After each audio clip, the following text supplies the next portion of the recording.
அவர் ஆசியாவில் அவர் அந்த தீவுல போய் ஒரு தரிசனத்தை பார்க்கிறாரு.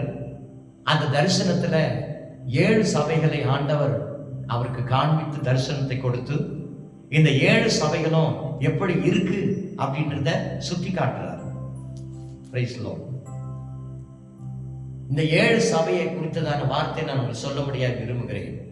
எபேசு சபை, 2 சிமிர்னா சபை, 3 பெர்கமு சபை, 4 தியத்ரா சபை, 5 சர்தை சபை, 6 பிலதெல்பியா சபை, 7 லவோதிகேயா சபை.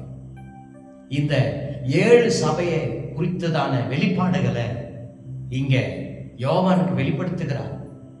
அந்த சபையில் இருக்கிற மக்கள், அந்த சபையில் இருக்கிற மனிதர்கள், அந்த சபை எப்படிப்பட்ட நிலைமையில இருக்கிறது என்பதை ஒவ்வொன்றா சுட்டி காட்டுறார். ஒவ்வொரு சபையை குறித்ததான வார்த்தைகளை சுட்டி காட்டுறார். ஒரு சபைக்குள்ள இருக்கிற நிலைமைகளை சுட்டி காட்டுறார். ஒவ்வொரு சபைக்குள்ள இருக்கிற சீர்கேடுகளை சுட்டி காட்டுறார். ஒவ்வொரு சபைக்குள்ள இருக்கிற மக்களுக்குள்ள இருக்கிற ஒழுங்கினங்களை சுட்டி காட்டுறார். இந்த வார்த்தைகள் எல்லாம் நீங்க படிப்பீங்க, கேட்பீங்க அப்படின்னா உங்களை நீங்களே மாற்றிக்கொள்ள